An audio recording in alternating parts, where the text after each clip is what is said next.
So, again, welcome so much this afternoon to our webinar today. We're going to be talking about autism and interventions redefined. And like I shared, my name is Amanda Gunter. I'm one of the directors here at Brain Balance Achievement Centers. And I actually have been with Brain Balance for over 18 years. And my background actually was I was an educator that worked with children with autism. And my students were actually in a self-contained environment. My students really struggled with behavior, they struggled with communication. They struggled with social interactions. We of course had several meltdowns a day, and our program was specialized. It was actually at the time in early 2000s was a very quote unquote cutting edge program where we would do ABA interventions. I also co-taught with a speech therapist most of the day, which is very unusual even till today. But I was introduced with Brain Balance because I had a student go through Brain Balance actually before it was even called Brain Balance. And this was a student that was aggressing towards us on an average of 16 times a day. He really was not teachable at this point. He was just struggling to just function. And we were really struggling with him. Of course, his parents were really struggling with him. And so they chose to do Brain Balance one summer, and he came back in the fall, and it was like he was a completely different student. And I had taught him the year prior, so I knew I could compare his previous school year to his current school year. And it was so impactful for me as an educator that I decided to go find out what is this? What is Brain Balance? Because I saw such significant changes from reduction of meltdowns to his ability to sit in his desk and finish assignments, his ability to be independent, his communication skills improved tremendously. And so I just felt like this was truly life changing. And so, long story short, I left teaching almost 20 years ago to join Brain Balance. And I cannot be even, more thankful and grateful for the journey that I've been on.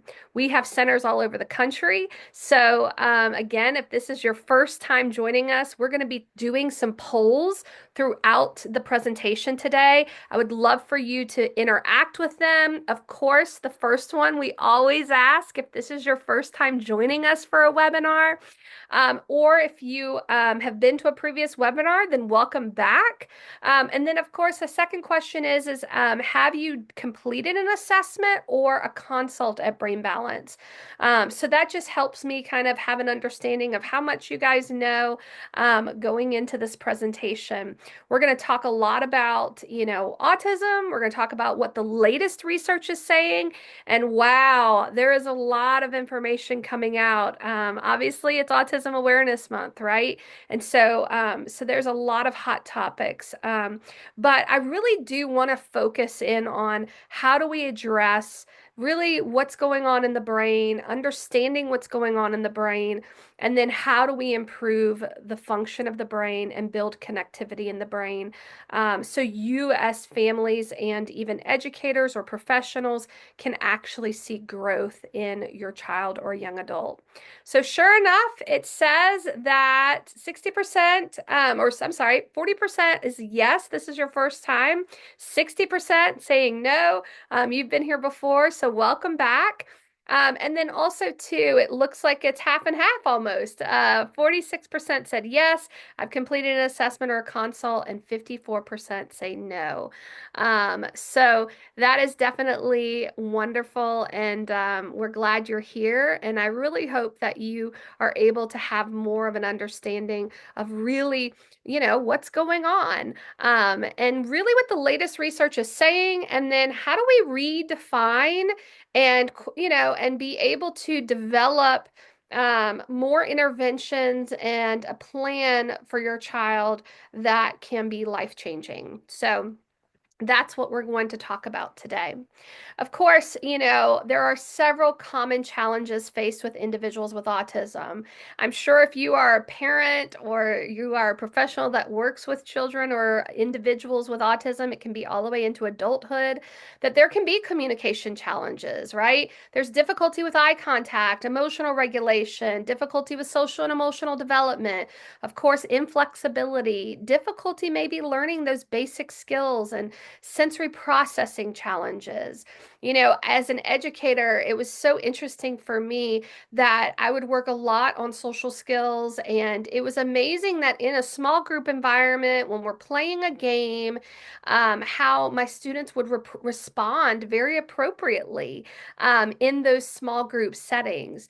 But what was so interesting is when they would go out into public, it was like, they didn't attend any social skills class, that it didn't really cross over into real life experiences in real life time. Have you ever, as a parent, experienced that where you're like, gosh, we've worked on this and we've worked on this, and then yet in the moment, when it's a real life situation in real life time, those social skills go out the window, right? And that's something that we're going to talk. Why is that happening and why is that? So here's another poll question for you is what symptoms are you most concerned about? Is it related to communication challenges? Is it social and emotional development? Is it basic life skills or the inflexibility or the sensory processing challenges? Or are you like, Amanda, it's all of the above. We struggle across the board with all these things. Again, these polls help me be able to speak directly to your concerns. Um, but these are oftentimes, right, things that our individuals with autism deal with. And then you as a caregiver or an educator or a professional also can, struggle with these things when you're working with those students. So it looks like, okay, 53% say all of the above. Another 38% say that's social and emotional development. And then 25% says sensory processing, which I, again, being in this field for so many years, that's exactly what we hear. Oftentimes that the social and emotional impact, impacts the entire family, right? And then also too that the difficulties with sensory processing impacts all of those different environments, which then can cause rigidity and inflexibility. Uh, so here's the latest. And I mean, this study just came out a few days ago, right? That now it's 1 in 31 United States children are being diagnosed with autism spectrum disorder. And this is from the CDC. And, we were talking about this as a team earlier. And I remember, just a few years ago when we were discussing the number of children with autism in Korea and how it was 1 in 50 in Korea. And this was probably about 8 years ago. And at the time, we weren't seeing it so much in the United States. So we weren't seeing at that level of critical mass. And yet, here we sit today, several years later, and we're here in the United States at 1 in 31. What's also really interesting is that this article actually just came out today, where the CDC is also reporting that it's 1 in 12 boys in California was specifically where they were looking at this, and so that there's really more or less it's a 3.5 times more prevalence in boys than in girls. But here's another thing that's a little bit interesting because we've been discussing this a little bit in our centers, is that girls also have a very different, I would say, profile to boys when it comes to autism. And so that's something too that I think we have to be looking at. It is really because it's Autism Awareness Month, right? There's just a lot of talk about this right now, which I think is obviously critical and is needed. And so it's very hopeful to hear that there is, a lot of research going into understanding the root of why why we're at epidemic proportions. We could get on a tangent on that, right? And yet, we have to really think that life is very different than 50 years ago and in all areas. And so, this is something that obviously we hope that our government and the CDC and, all of the professionals and doctors really are looking at this because I don't really, I don't think that it's just one thing. It's really, we have to look at the entire thing of just our environment and and what does that mean? From what we're washing our clothes with to what we're eating to what, all these environmental factors that have changed dramatically. Of course, technology, right? I mean, we're in the very technological world. So I really want to encourage you is we could camp out there and we could hang out there all day. And yes, that needs to be looked into, absolutely. But today, I really hope that you really have an understanding of what you can do and how you can actually improve the brain of an individual with autism. We know that 40% are non-speaking. We know that 40% of children and teens with ASD also at least have another diagnosis, and oftentimes it's an anxiety disorder as that diagnosis. But we can see that there are multiple diagnoses that often can be prevalent with individuals with ASD. 44% have an average or higher than average intellectual ability. And so that's also really interesting, right? Is that oftentimes individuals with autism are highly intellectual. And so we're going to talk about perhaps why that is. So we talked about this already, 4 times more likely in boys than in girls. And then also, too, when we think about individuals with autism, there can be comorbid medical conditions from allergies and asthma and epilepsy and digestive disorders and persistent viral infections and feeding disorders and sensory integration dysfunction and sleep disorders, right? So when we think about an individual with autism, of course, that impact of communication and social and emotional functions and overall sensory processing. But think about what else have you actually been dealing with your child with autism, and oftentimes it does impact other things. Here's a poll question for you. Do you feel your child, teen, or young adult has formal diagnosis of autism? And then also, do you or they have another comorbid diagnosis, either medical or developmental? So, that is something too that we often see and would love to get your feedback on for sure. What's also really interesting is that the National Autism Association is stating that autism impacts the development of the brain in the areas of social interaction, communication skills, and cognitive function. So there are several areas of the brain related to the development of the brain that autism can impact. So let's see what you guys have to say. So sure enough, 58% say yes. There is a formal diagnosis of autism. 42% say no. And then 64% say yes, there are a comorbid diagnosis, either medical or developmental. And 36% say no. Okay, that's helpful. So, with the National Autism Association stating that autism impacts the development of the brain in several areas, from social interactions, communication skills, and cognitive function. Here's also what the research says is that there can be hyperconnectivity and hypoconnectivity in the relationship to connectivity in the brain. Okay, so hyperconnectivity meaning that there's increased connectivity that's above the child or individual's chronological age. And then also hypoconnectivity means that there can be underconnections in the brain that can be impacting development. That literally there can be an asymmetry in development where there's some areas of the brain that are developed more than typical. And so this is where you see those giftedness skills or you see those high intellect skills. So many times as an educator, I would see my students be able to I mean, I had a student that, if you gave him a date with a year, if you said April 10th, 1981, he would be able to tell you exactly what day of the week that calendar date was on, right? So those skill sets that are extremely brilliant and very bright intellectually. But then yet there can be other areas of the brain where there are underdevelopments taking place.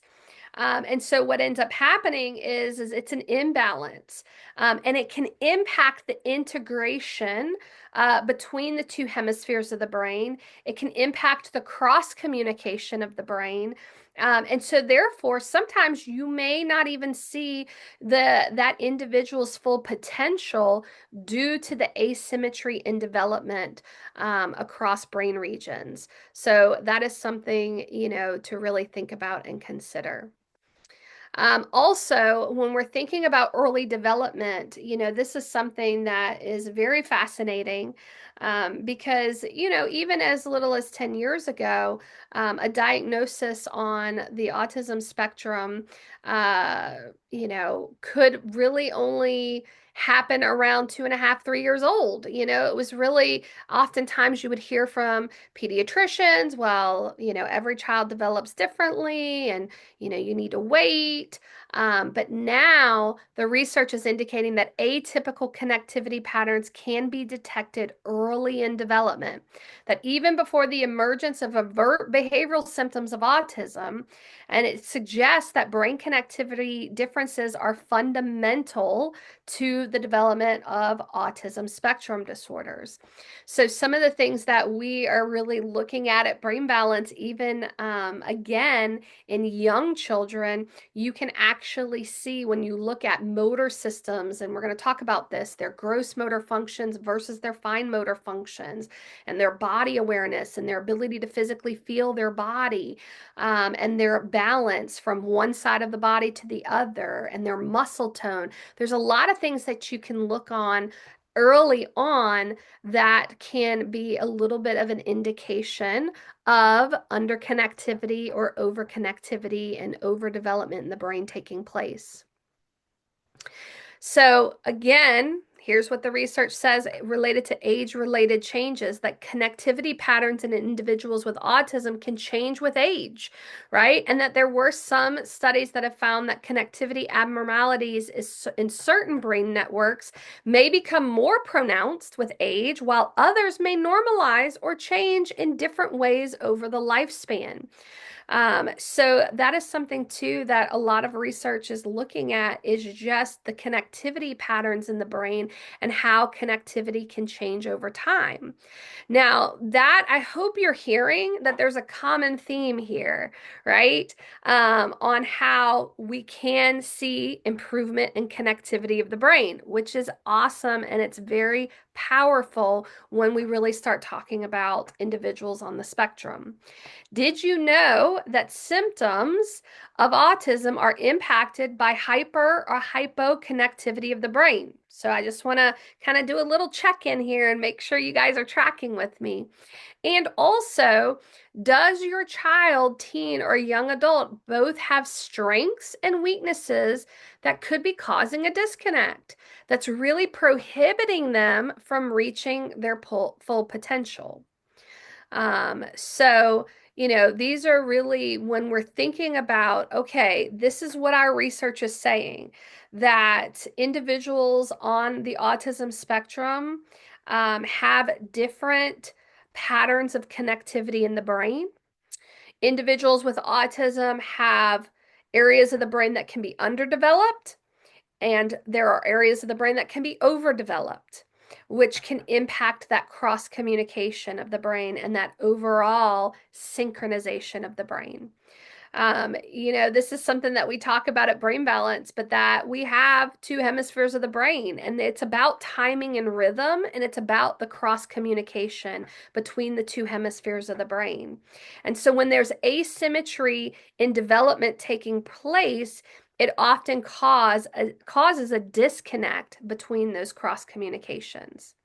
So sure enough, 54% say no. I'm actually encouraged that 46% actually said yes, because that's awesome that we are hearing more and more about this.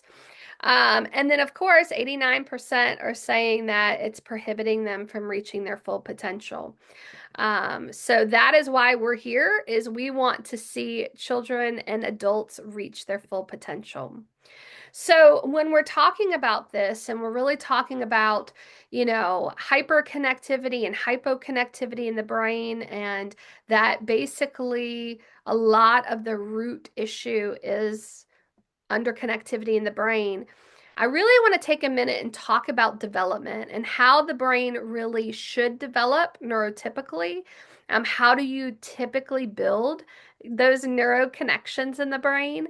And the reason for that is because, again, when we're thinking about interventions for individuals with autism, I'm going to say if the interventions really are not, at least there's not an intervention, when you're thinking about a, plan of action for your child or your young adult on, how can you improve their overall functioning level, it's absolutely important that a lot of those interventions, at least one of them, is addressing building connectivity in the brain, because that is something that is really critical. If you want your child to be able to learn academically more, if you want them to be able to grow socially and emotionally and actually be able to learn those social skills and be able to read nonverbal communication and be able to,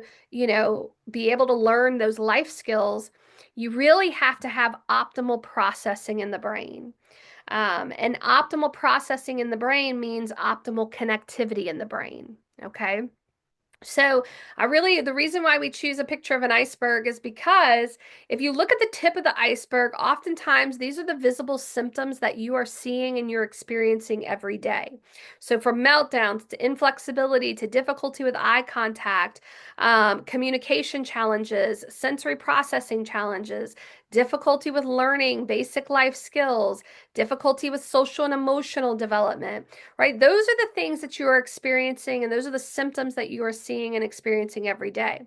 But here's what you can't see, and that is, how is your child or your young adult, is how's their brain processing? So for optimal processing in the brain, you have to have optimal connectivity in the brain. Okay, so how do we build optimal processing in the brain? All right, so this is when we have to look at things from a developmental perspective. So one of the things that we look at brain balance is, first we look at developmental reflexes. Now, developmental reflexes are reflexes that basically every baby's born with. They facilitate in the birthing process. They're actually in the brain stem, because as a baby, your child's brain isn't fully developed. All right. But we know that senses develop the brain and motor develops the brain. And so these primitive reflexes should be present at birth, should be present within the first 6 to 18 months of life. But after 18 months, no longer should a child have primitive reflexes. And this is what the research is showing, is that retained primitive reflexes, all right, can impact the way the brain develops. All right. And so this is something specifically found in individuals with autism, is that oftentimes an individual with autism will still have retained primitive reflexes. And that if there are retained primitive reflexes taking place, that it actually is leading to a developmental asynchrony and an unevenness of functional skills and symptoms. All right. So this is what the research is saying, is that as you have retained primitive reflexes, it impacts the development of the brain, which impacts connectivity in the brain. All right. And so what's so cool is that I will say, 18 years ago, primitive reflexes like was hardly ever talked about. Now, actually in preparation for this presentation, if you actually just go to pubmed.gov, even in the last 5 years, there's over 500 articles talking about retained primitive reflexes and how it impacts the development of the brain. So that's super exciting because this is, again, something that really needs to be addressed when we're looking at understanding how do we understand the way the brain develops, and then also what could be hindering that development. Okay, so if you have retained developmental reflexes, it impacts your child's sensory systems, it impacts their motor systems, which then can impact the development of executive functioning skills. It can impact them related to, social and emotional development. It impacts related to academic performance because retained primitive reflexes can impact not only their motor development, but it can also impact their sensory development. And we know that senses develop the brain and motor develops the brain. And so if there are any underdevelopments in sensory systems or motor systems, then that's going to impact processing of the brain. And so if you have underdevelopments and overdevelopments, that processing is going to be disconnected. And so then you're going to see a variety of symptoms. Let me dive a little bit deeper. For example, there is a developmental reflex called the Moreau reflex. And again, if you think about it in a baby, if the baby is sleeping and a loud noise happens, you'll see the baby startle. Okay. Um, and again, that's appropriate in babies because they are babies in the essence of their brain isn't fully developed and they are reliant on humans to take care of them. And so this is something where this Moreau response is like an alarm system. All right. It shifts their nervous system into what they call a sympathetic response, which causes fight, flight, or freeze response. Okay. And what ends up happening is that their nervous system is heightened. All right. And they respond out of emotions, versus being able to respond out of reasoning and critical thinking. Now, in babies, that's normal because, again, that brain isn't fully developed. However, in children or even in adults, when there is a retained Moreau reflex, which should naturally integrate after 6 months of age, oftentimes we find that individuals on the spectrum can still have a retained Moreau reflex. And then what does that mean? It could mean that a situation that is really not that dangerous, not that concerning, but could cause a little stress. Let's just say you change the plan of the afternoon, right? And all of a sudden, you go from life is good, they're calm, they're laughing, to then all of a sudden you're in a full meltdown and they're having a greater than response to a situation that you're just like, I cannot believe we're at this level of stress. Well, it could be because they have a retained Moreau reflex, where again, it shifts their nervous system into more of a sympathetic state. All right. It causes them to go into fight, flight, or freeze. So they're either fighting with you, they could be running. You can have those big emotional dysregulation, where, their sensory systems become even more heightened. Have you ever seen when a child is having a meltdown, they often may like plug their ears, even though they're screaming and crying, because actually all of their sensory systems become even more heightened. So that's going to be problematic. And then, of course, that causes chronic fatigue. It impacts their flexibility. It impacts their social and emotional development. It impacts their learning. So this is something that is really important to think about when we're looking at how the brain develops. One of the things that we assess for at Brain Balance and we really take a look at is, does an individual still have any active developmental reflexes that could be inhibiting development in other areas. Because as you can see in the stages of development, senses develop the brain and motor develops the brain. So, what your child or young adult sees, hears, smells, and feels, all of that help develop the brain. Their senses develop the brain, and then motor develops the brain. Gross motor, body awareness, balance, coordination. Then you have, again, big motor movements develop first. Think about in a baby, they start walking, and then fine motor develops. So the more that this motor movement becomes more complex, the more complex the neural networks are in the brain. All right. So that's why gross motor develops first and then fine motor develops. And we have fine motor of the hands, but then you also have the fine motor movements of the eyes, which also is very key and critical for brain function and development. And so all of these are really critical areas of development that impact the way that your child processes. And we need optimal processing, we need optimal connectivity in the brain to have a teachable brain. So then they can naturally be learning social and emotional functions, they can naturally be learning academic functions. The stronger our brain connectivity is, the more accurately our brains can process and respond to the information around us. So this is something really key and very critical. And we also know that there are two hemispheres of the brain. You have a left hemisphere and you have a right hemisphere. The left side processes, the right side perceives. So again, when we're looking at how do you build optimal connectivity in the brain, they need to be equally developing, they need to be cross communicating effectively and efficiently, and they need to be in sync. And so this is something too that's really critical. When you have areas of the brain that are functioning above average and you have areas of the brain that are functioning below average, that's going to impact that connectivity. And so then that's when you can see all of the symptoms that we've been describing. So here's the bottom line. Difficulty with behavior, focus, memory retention, academic, life skills, social skills often come down to a lack of brain connectivity. And just as I've presented over the last several minutes, specifically with individuals with autism, this is where all of the research is going.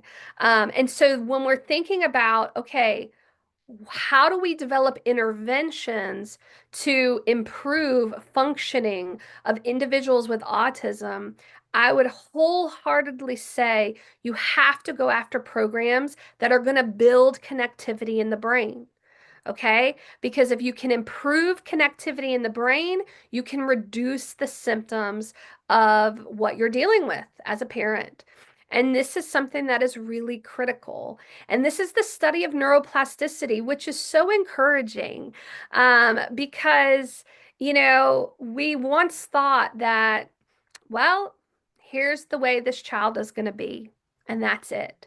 Now we know that's not the case, that we can actually build connectivity in the brain and we can improve overall cross communication of the brain.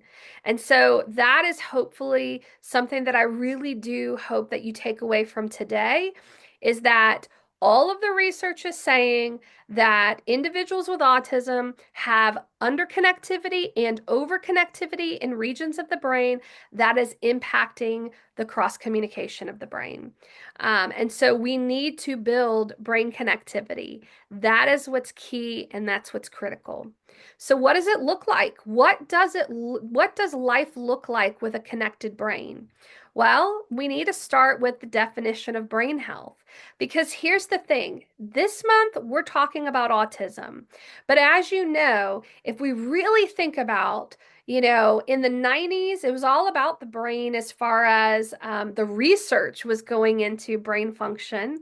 But what was the main media talking about?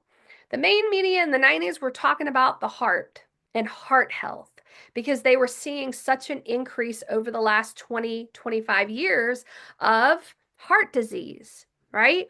Well, Then in the 90s, there was the invention of what we call an fMRI, which is a functional magnetic resonance imaging machine that actually took a movie of the brain versus taking pictures of the brain.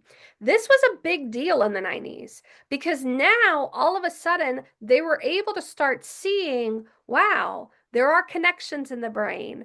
There is this cross communication. There are these neuro pathways, or what I like to say to families is there's highway systems in the brain.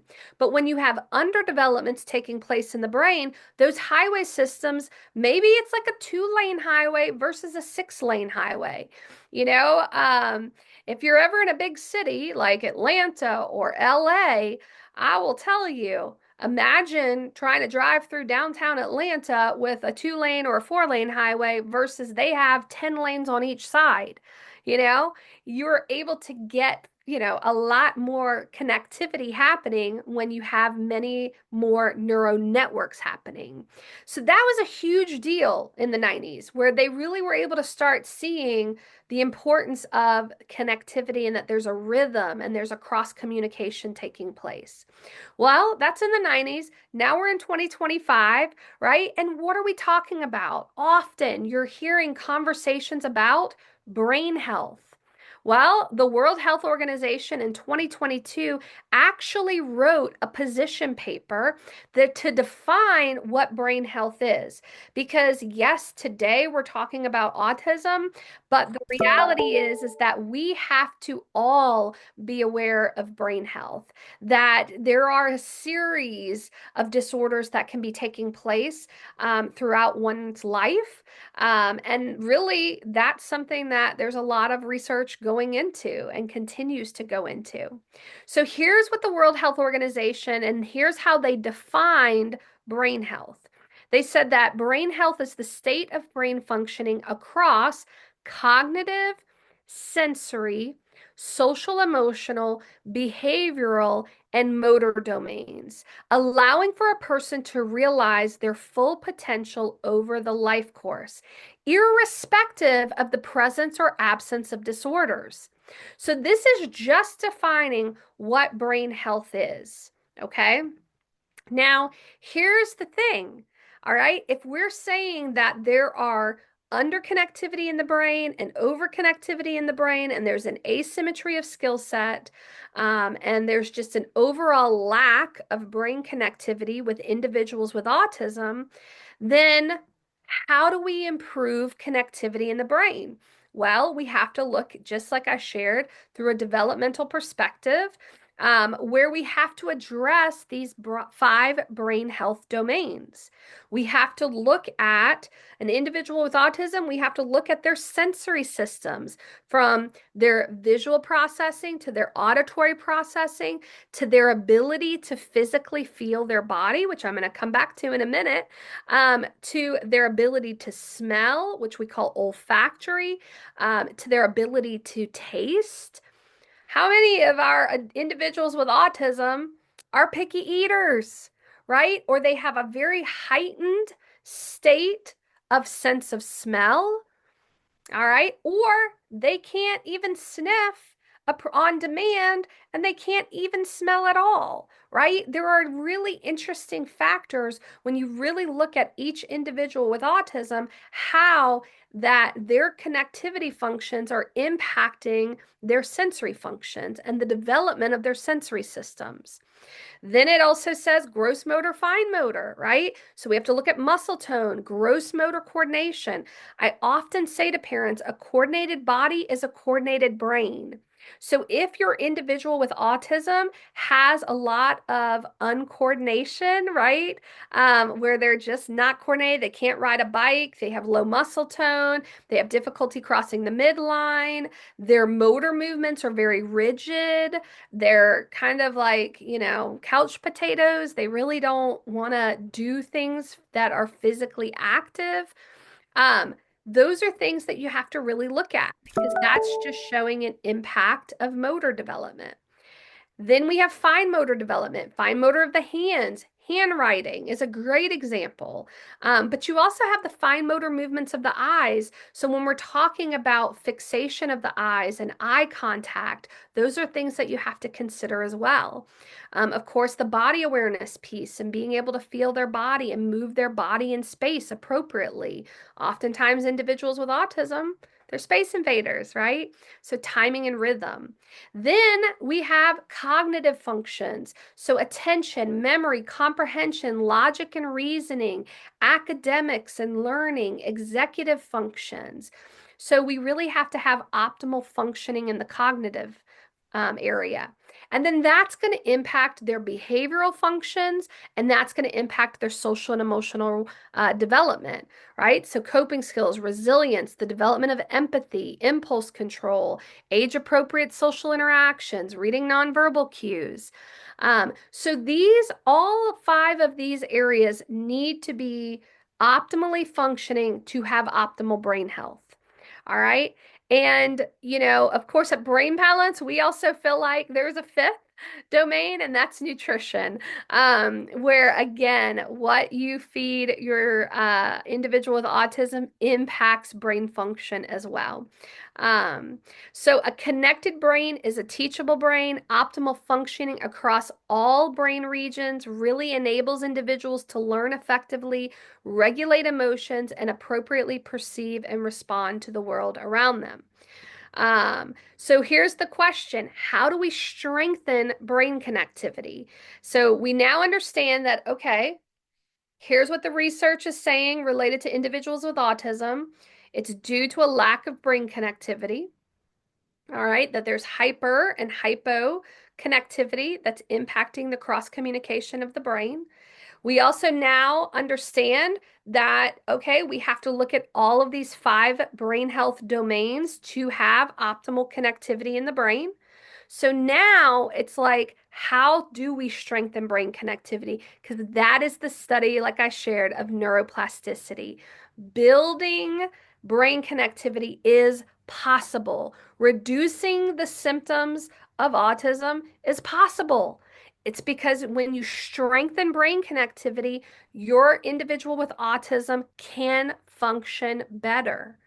All right. The research says that the most effective way to create beneficial change in brain connectivity is through repetitive, specific, multisensory stimulation that is delivered in the appropriate sequence with increasing intensity over a period of time.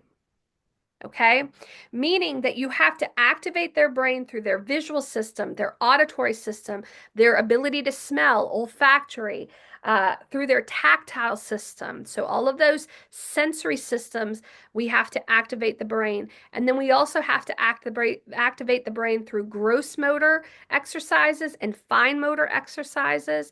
And it has to be multisensory, it has to be repetitive. And it also has to happen over a period of time.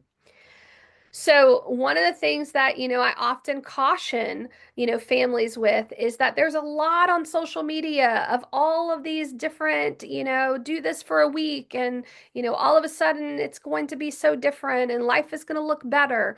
Um, but I will say, go back to the research because what the research says is that it does have to be over a period of time. It's about repetition. When you're building neural pathways in the brain, oftentimes it's multiple sensory inputs simultaneously, increased intensity, meaning frequently, multiple times a day. Every day of the week, in essence, you're doing different types of brain exercises to stimulate that brain and you're doing it over a period of time. Most families that are working with brain balance, especially with individuals with autism, it's a minimum of 6 to 9 months of programming with us, and that's a minimum. But the thing is that you have in-center programming, you have at-home programming, you are activating your child or your individual's brain with autism every day. That is key and that is critical. Not only every day, but these small little intervals of interactions to make it repetitious. This is what's also really exciting is that, one of the big areas, I'll be honest, when I was an educator, there were a few things that actually blew my mind in the essence of I just didn't understand, but I saw a pattern in it. And that was my students would go out on the playground, and if they fell down, oftentimes it was like they didn't feel that they fell down, and they could have blood coming down their legs and they wouldn't even know it. Or they would bump their head, or they could bump themselves, and they didn't really physically feel their body. I saw that a lot. I'm not saying every individual with autism has that, but I will say that was something as an educator I was just very interested by because I thought that was very interesting. The other thing that also fascinated me was that, again, a very common symptom is lack of eye contact, right? Where they're not looking at you. They're off kind of looking out at looking into space. They're not really looking at you. And even if they're talking to you, they may not visibly be looking at you, right?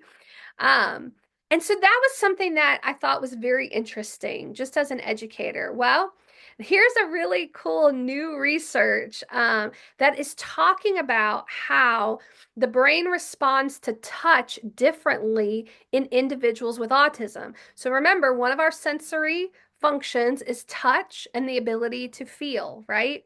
Well, what the research said that neurotypical individuals, that in a neurotypical person, that the brain has a smaller response to active touch compared to passive touch. In other words, that the brain does not use as many resources when it controls touch and knows what to expect. However, individuals with autism, the brain has a very little difference in response to the two types of touch. Basically saying that the brain isn't distinguishing active touch versus passive touch.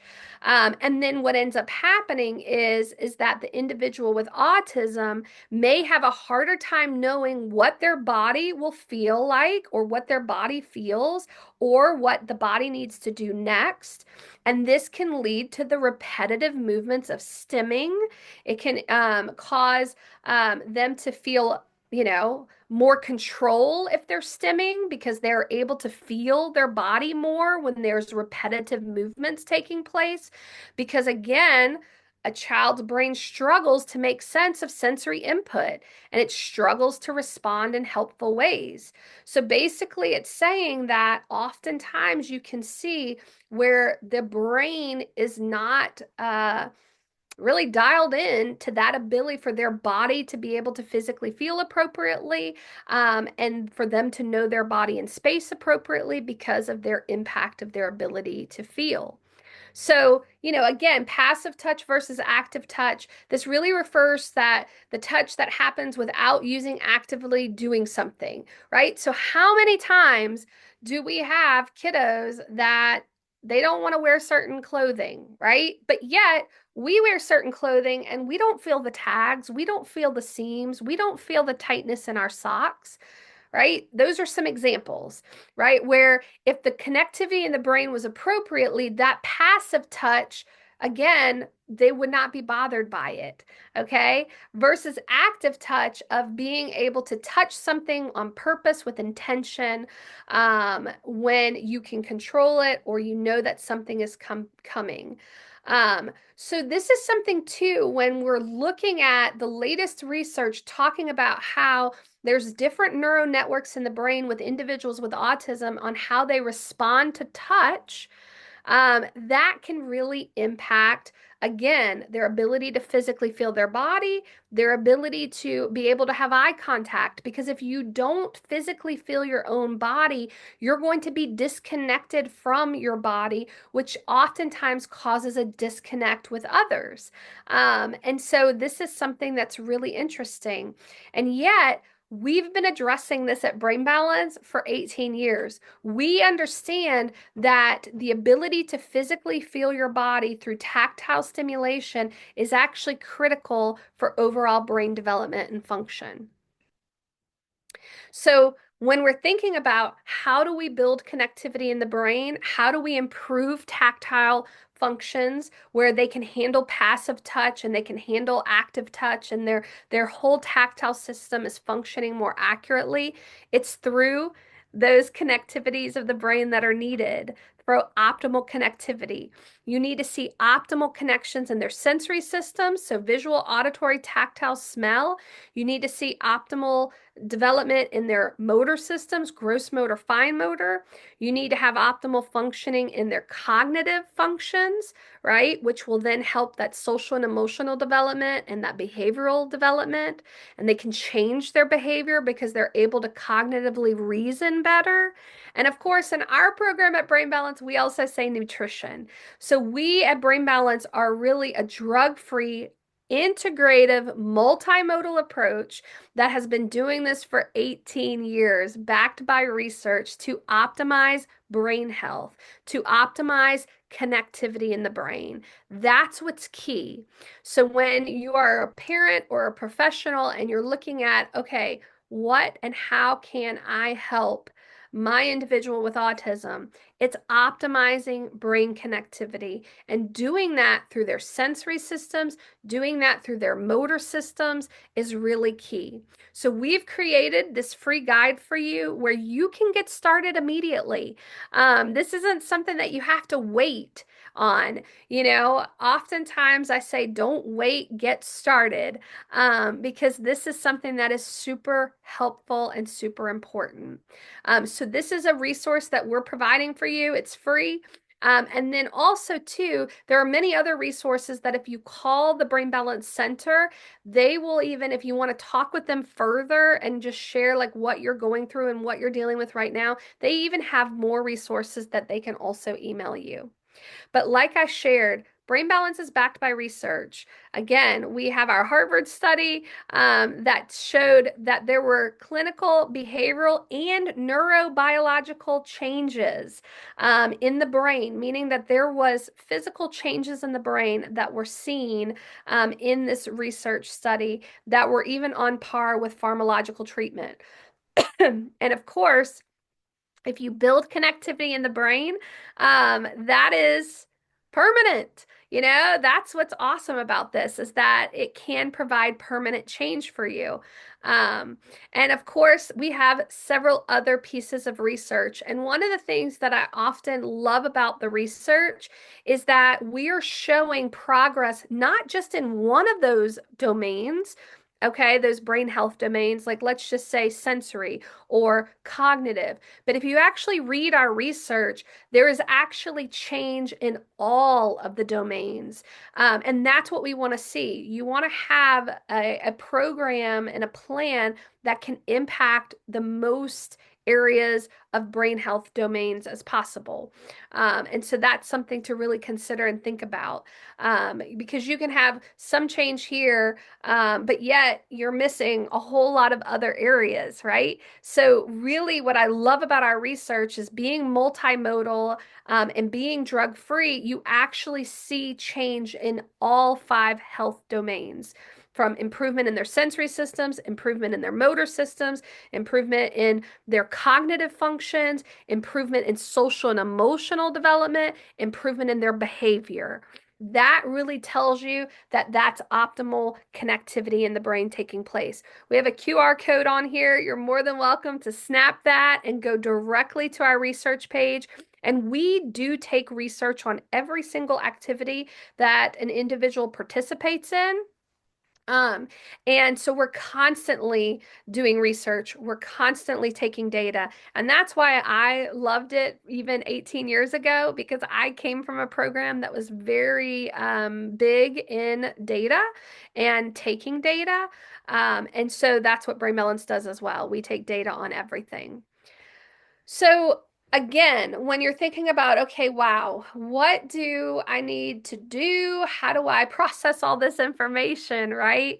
There's a few takeaways that I really would love for you to take away with today. Number one is understanding that all of the research is talking about individuals with autism lack brain connectivity. Okay. And then number two, how do you build brain connectivity? It's through those 5 pillars of brain health: sensory, motor, cognitive, behavioral and social and emotional. That's how you build brain connectivity. If you build brain connectivity, it will reduce the symptoms of what you're struggling with or what your individual with autism is struggling with. So how do we know how to put a plan together? Well, at Brain Balance, we start off with an assessment. We do assess and look, does your individual with autism still have some developmental reflexes taking place? Where is their sensory perception? How do they see? How do they feel? How do they hear? How do they smell? We look at all that sensory perception, and we also look at how their sensors are processing, even multisensory processing. Then we also are going to look at their motor skills, gross motor, fine motor, body awareness, balance.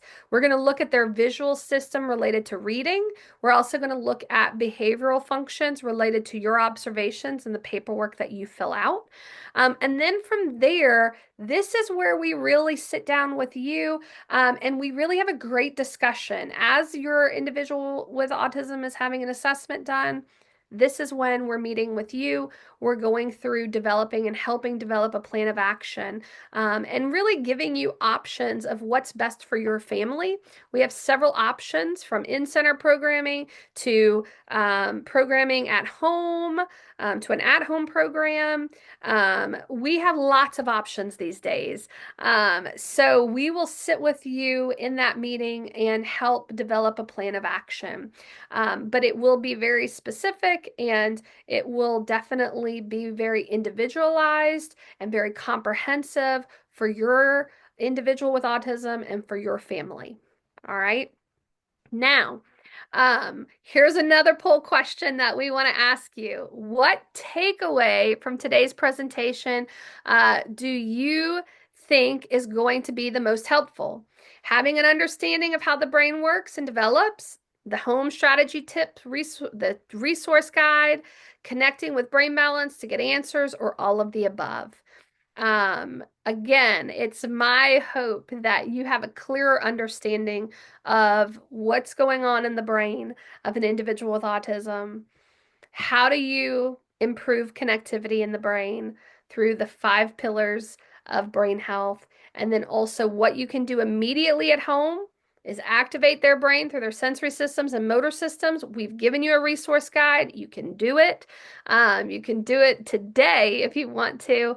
But then also, if you want to get specific information about your child or individual with autism, then call a center, book an assessment, and that's going to be super helpful. Sure enough, 54% say all the above, 27% says having a new understanding of how the brain works. I love that.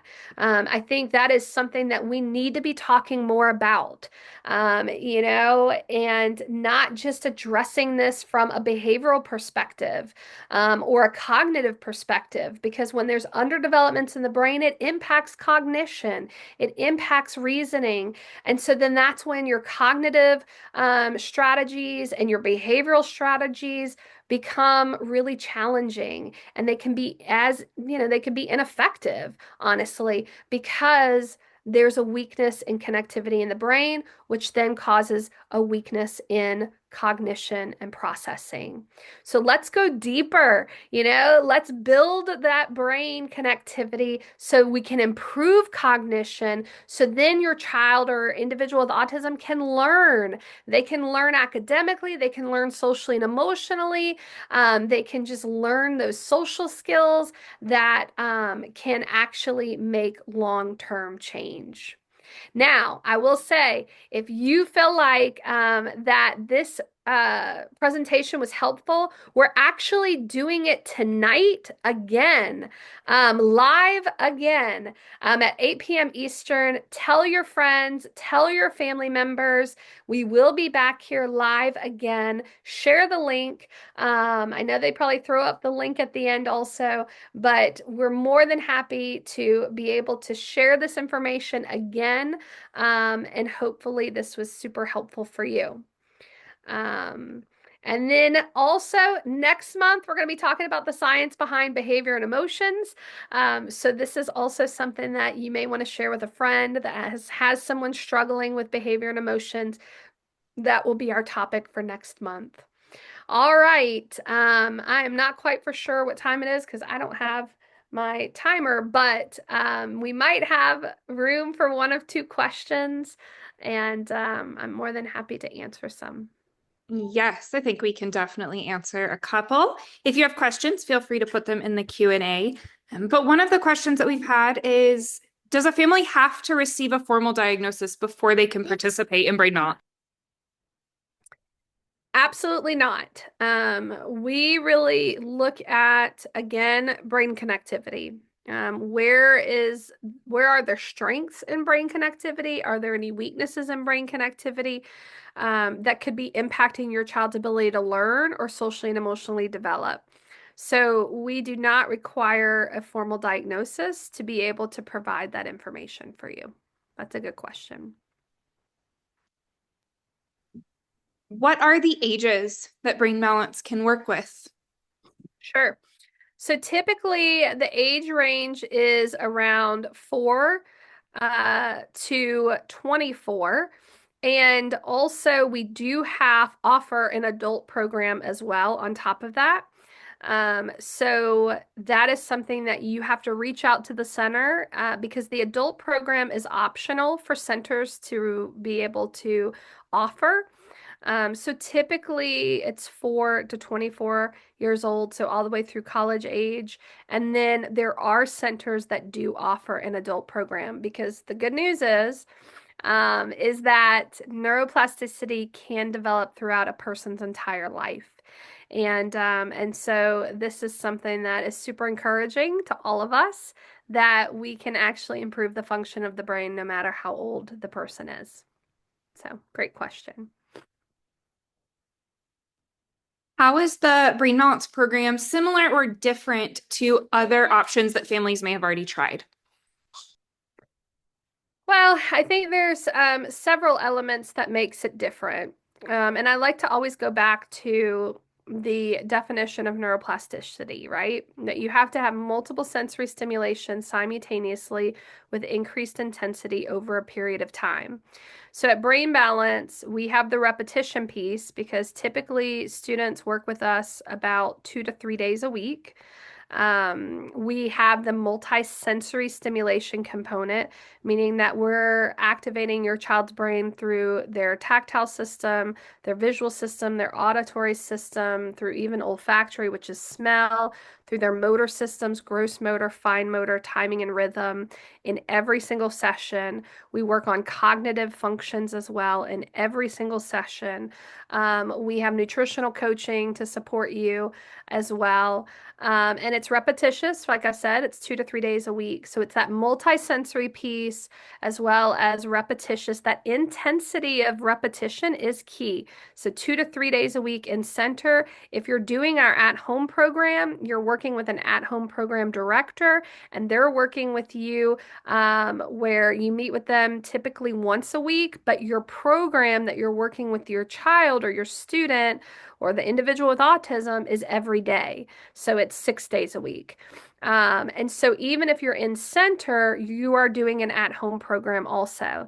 So we're really giving you, guidance at home on how to activate their brain, but then also coming into a center. Or if you're, like I said, if you're doing the at-home program, then you're working every day with your child. Um, so that's really key and really critical is the repetition piece, the multisensory processing piece. And then we're also looking at that whole developmental perspective.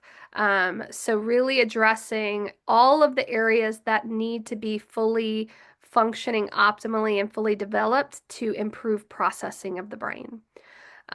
So it is an intensive program.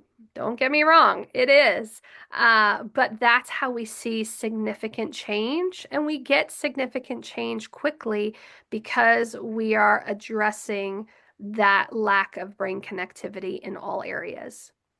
It's a good question.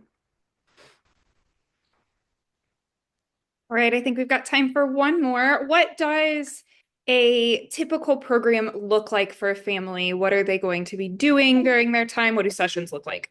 Mhm. So we have what we call a sensory motor room and a cognitive room. And if you look in our sensory motor room, it really looks like a gym for the brain. So again, we're activating their visual system. So some of the activities may be on the computer where we're exercising their visual system. They're doing auditory activities. And they hit different stations in the room, and it's customized based on their need and based on their program that we specifically put together for your child. So everything's individualized, and so they hit different stations in the sensory motor room. They do about 14 different activities in their time in the sensory motor room, and then they go into the cognitive room, and that's also where we are doing cognitive exercises. We're working on visual processing, auditory processing. So a lot of those cognitive skills that are needed for learning and for social and emotional development. We often say that brain balance is a bottom-up approach, which really addressing the root of the problem of we really are addressing building connectivity in the brain, whereas a lot of programs are more of what we call a top-down approach, where, you need cognitive skills to be able to improve. You need to be able to reason and process cognitively. And so, those are things that are just a little bit different. But again, a lot of times, if we can improve processing in the brain and improve cognitive functions, then those strategies actually work best. They actually are impactful and effective because we've improved the processing speed of the brain and we've improved connectivity in the brain, and so therefore we've improved cognitive functions of the brain. So then when they're at school, they're able to learn and academically grow significantly. And that's what I saw as an educator. I mean, the student I was talking about earlier, I actually had to rewrite his individual education plan for the entire year because he had met his goals 6 weeks into school after doing brain balance. So you see that their cognitive abilities really improve. Therefore, they're able to learn faster and quicker, and they're able to comprehend a lot more. And so that's something that's really exciting because then we were able to play a lot of catch up for things that we had missed in the school year prior. So I really hope that you walk away encouraged, full of hope that your individual with autism can improve, that there is hope. It doesn't matter how old they are. You can improve connectivity in the brain, and you can improve their overall functioning level for life, academically, socially, and emotionally, and also for their life skills that are needed for their future. Thanks so much, everyone. Bye bye.